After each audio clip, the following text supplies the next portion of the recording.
بسم اللہ الرحمن الرحیم الحمد للہ رب العالمین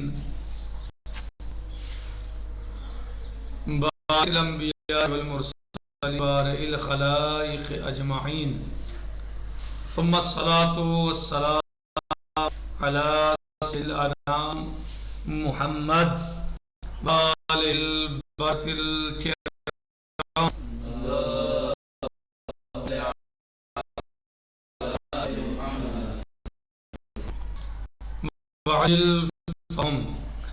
ہماری روح اور درس سورہ حجرات کی آیت نمبر 13 میں چل رہا ہے،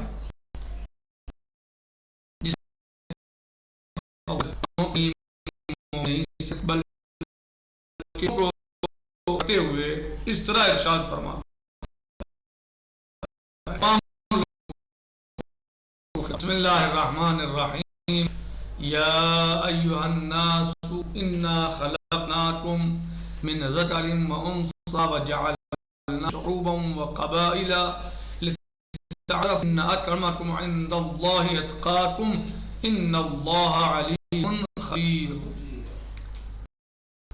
اے لوگو، یا ایہا الناس، اے لوگو، تو یہاں پر خطاب مومنین سے صرف نہیں ہے یا مسلمانوں سے نہیں ہے، بلکہ تمام لوگ ہے۔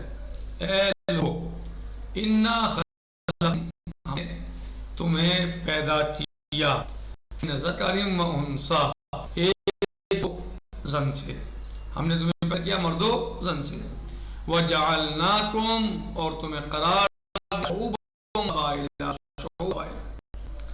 کیوں ایسا؟ لتعارفوا، تاکہ تم پہچانے جاؤ، ان اکرمکم عند اللہ اتقاکم، بے شک اللہ کے نزدیک مکرم ترین انسان وہ ہے جو متقی ہے، جو جتنا بڑا متقی ہے وہ اتنا ہی زیادہ مکرم ہے۔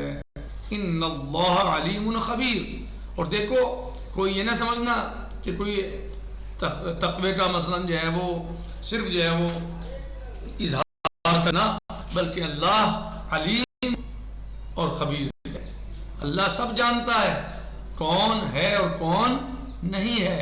یعنی یہ تقوی یعنی ایک ایسے نہیں جسے صرف زبان سے کہہ دو کہ میں متقی ہوں تو متقی ہو جائے گا، نہیں، بلکہ یہ دل کی گہرائیوں کا مسئلہ ہے، ایمان کا مسئلہ ہے۔ تو بہرحال اللہ علیم و خبیر ہے، اللہ علیم بھی ہے خبیر بھی ہے، ان اللہ علیم خبیر، اللہ جانتا ہے کون متقی کون پرہیزگار ہے۔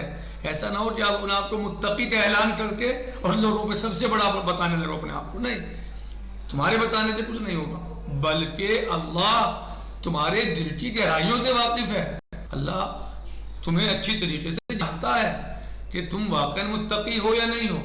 اگر تم واقعی متقی ہو تو تم اللہ کے نزدیک بلند و بالا ہو، تمہارا مرتبہ اللہ کے نزدیک بلند و بالا ہے اور تم اللہ کے نزدیک مکرم ہو۔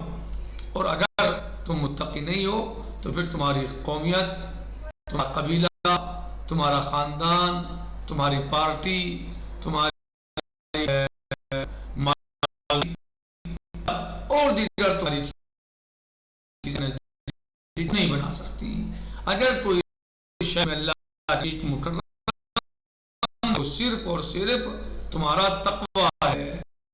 اگر تم نے اختیار کر لیا تم اللہ محترم ہو، باعظمت ہو، اللہ کے پسندیدہ لوگوں میں سے ہو، اور اگر جو ہے وہ تم ایسا نہیں کرتے تو پھر آپ کو کوئی چیز اللہ کے قریب نہیں کر سکتی، مکرم نہیں۔ بَإِن ترتیب قلورخ برتمام ذات ظاہری و مادی کشیدے، اس ترتیب اس طریقے سے اللہ پیدا سب پر نشان لگا دیا جو مادی چیزیں ہیں، یعنی اس طریقے، اور جس کو امتیاز عطا کیا تقوی، ان ترتیب قلم سرخ مادی کشیدے، سب پر لال قلم کھینچ دیا، واصالت و واقعہ تقوی و پرہیزگاری ہے، یعنی اس طریقے سے صحیح ہے، سب چیزیں جو ہیں رہ گئی، کسی کا کوئی وزن نہیں ہے، اور صرف جو بلندی کا معیار ہے وہ تقوی اور پرہیزگاری اور اللہ سے ڈرنا ہے. ومی گوید اور فرمایا بخدا بنزدیکی تقوی مؤثر کی قربت اور اس کے ہونے کے لیے اس کے یہاں کوئی امتیاز رکھتی جو تقوی مؤثر نہیں. تقوی کے علاوہ کوئی چیز مؤثر نہیں. وہاں پر اچھی حالت میں رہنا ہے, اپنے آپ کو محترم بنانا ہے, عزت و احترام حاصل کرنا ہے, آخرت کا جنت کی عیش و آرام حاصل کرنی ہے اچھے طریقے سے, بہتر سے بہتر طریقے سے. تو چاہیے تقوی اختیار کیا جائے. یا ایھا الذین آمنوا اتقوا اللہ وکونوا مع الصادقین ان اکرمکم عند اللہ اتقاکم. تم میں جو جتنا بڑا متقی اتنا ہی اللہ کے نزدیک ہے. اس کے علاوہ کوئی چیز ایسی نہیں ہے جو اللہ کر دے سوائے تقوی.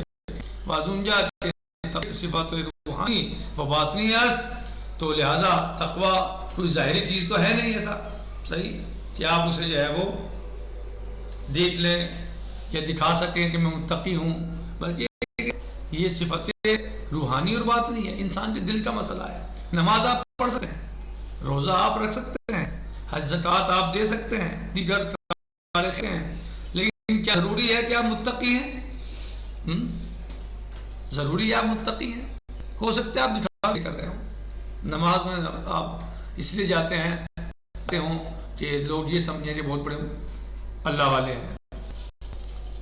روزے اس لیے آپ رکھے ہیں کہ لوگ ہمیں برا نہ کہیں اور ہم متقی مانے, پرہیزگار مانے جائیں. یعنی آپ کار خیر کر رہے ہیں, لیکن ضروری ہے کہ آپ متقی ہیں. کیوں؟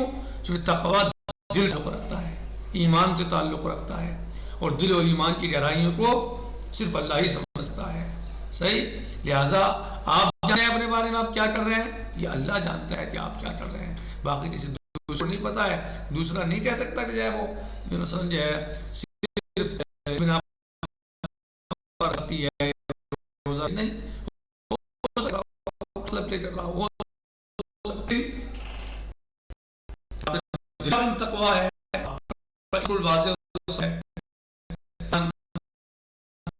کو اختیار کیے ہوئے ہیں. تو آپ بھی جانتے ہیں اور اللہ بھی جانتا ہے کہ آپ نماز کس لیے پڑھ رہے ہیں. یہ کہنے کا نتیجہ ہے نماز پڑھنا, صحیح, یہ روزہ رکھنا ہے اور دیگر کام انجام دینا, یہ کس چیز کا نتیجہ ہے. تو اگر دل میں تقوی اور پرہیزگاری ہے, یہ چیز تقوی جو ہے کیا ہے, باطنی چیز ہے, روحانی چیز ہے, باطنی ہے, دکھائی نہیں جا سکتی. صحیح ہے, اس کے آثار دکھتے ہیں باہر, صحیح, آثار دکھتے ہیں باہر, صحیح, لیکن خود تقوی کو آپ نہیں دیکھ پائیں گے. تقوی کیا ہے؟ قبل از ہر چیز باید قلب و جان انسان کہاں ہوتی ہے, انسان کے دل میں ہوتی ہے. وہ ممکن است مدعیان راشتے باشد وہ متصل کم, لیکن ممکن ہے اس چیز کے مدعی بہت زیادہ ہوں. یعنی بہت سارے لوگ یہ دعویٰ کریں متقی ہیں, صحیح, لیکن متصف کم. ان لوگ تقوی کی صفت سے متصف ہو, یہ آپ کو کم ملیں گے. یعنی مدعی تو بہت مل جائیں گے اس کے کہ ہم متقی ہیں, لیکن متصف بصفت تقوی, بصفت تقوی بہت کم لوگ آپ کو ملیں گے. در آخر آیے میں, آخر آیت میں فرماتا ہے اور یاد رکھو نہیں ہے, اور اس کے مدعی بہت زیادہ جائیں گے. متصف ہونے اس صفت سے متصف ہونے والے رکھو. اللہ خبیر, اللہ کو کہ ہم تو متقی, یا اللہ کو مثلا جو ہے وہ بہتا جو یہ کہہ کہ ہم, اللہ تو تمہارے دلوں کی گہرائیوں سے واقف ہے. ان اللہ علیم خبیر, اللہ علیم بھی ہے خبیر بھی ہے, اللہ علیم و خبیر ہے. تو اللہ تم دھوکہ نہیں دے سکتے, اللہ کو تم یعنی اپنے غلط سوچ وچار سے گمراہ نہیں کر سکتے. بلکہ اللہ تو علیم اور خبیر ہے، وہ تمہارے دل کی گہرائیوں سے واقف ہے، وہ ہر تمہارے پل پل کو سمجھتا ہے، کیا کر رہے ہو، دلوں میں کیا چل رہا ہے. تو روحانی اور باطنی صفت ہے تو کوئی کہہ سکتا ہے میں متقی ہوں؟ نہیں، اللہ جانتا ہے کون متقی، کہنے سے ہم نہیں چلے گا. صرف کہنے باز ان جا کہ تقوی پرہیز بخوبی میں شناست اللہ سبحانہ وتعالی پرہیزگار اور متقی لوگوں کو بخوب جانتا اور پہچانتا ہے. تقوی و خلوصیت و پاکی صفات و صفائے انہا آغاز، اور اللہ سبحانہ وتعالی خوب جانتا ہے، خوب پہچانتا ہے متقیوں کو اور ان کے تقوی کے درجے اور خلوص کے درجے اور خلوص نیت اور سب چیزوں کو بخوب جانتا ہے، ان کے صفات سے آگاہ ہے. یعنی اللہ کوئی دھوکے میں آنے والی ذات نہیں ہے کہ اسے دھوکہ دے دیا جائے، بلکہ وہ خوب جانتا ہے، اچھی طرح جانتا ہے. انہارا برطبق علم خود اللہ سبحانہ وتعالیٰ وہ اپنے علم کے اعتبار سے ہم سب کو محترم جانتا ہے اور ان کو اہمیت دیتا ہے. وپداش مدعیان دروغین و کیفر مدہد، اور وہ متقی اور پرہیزگار وہ جو حقیقی واقع متقی اور پرہیزگار ہیں ان کو بخوب جانتا ہے اور ان کو اس کا جو ہے وہ پتا ہے اور وہ ان کو عزت دیتا ہے. متقیوں کو صحیح ہے ان کو سراہتا ہے، اور جو جھوٹے دعوے تقوی کے اپنا متقی ظاہر کرتے ہیں ان کو بھی اللہ عز و جل خوب پہچانتا ہے اور ان کو کیفر کردار تک پہنچا کی سزا دیتا ہے اور دے گا. یہ جھوٹے دعوے کرتے ہیں تو لہذا سب سے بہترین چیز انسان کے لیے اگر وہ اللہ کا قربت چاہتا ہے، اللہ کی رضا چاہتا ہے، اللہ کی نزدیکی چاہتا ہے، تو سب سے بہترین چیز تقوی الہی ہے. اور تقوی الہی ایک باطنی اور روحانی چیز ہے، صحیح. لہٰذا دعوے کرنے والے سے بہت ملیں گے لیکن اس صفت سے متصف بہت کم لوگ ملیں گے. لہٰذا اللہ عز و جل تو کوئی جھوٹ بول کے گمراہ نہیں کر سکتا. کوئی کہے کہ نہیں ہے کہ کون متقی ہے اور کون نہیں ہے. اللہ جانتا ہے، سب کو جانتا ہے اچھی طریقے سے، اور اللہ لہذا جو متقی ہے وہ اللہ اس کے مرتبے کو بلند بھی کرتا ہے، وہ اللہ کے نزدیک مکرم اور بلند ہے. اور جو لوگ متقی نہیں ہیں بلکہ جھوٹے دعوے کرتے ہیں اللہ ان کو اس کی سزا بھی دے گا اور دیتا ہے. والحمد للہ رب العالمین وصلی اللہ علی سیدنا و نبینا محمد وآلہ الطیبین الطاہرین.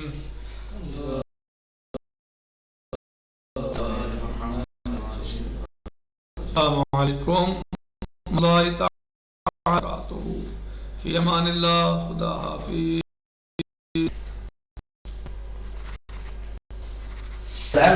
خدا حافظ.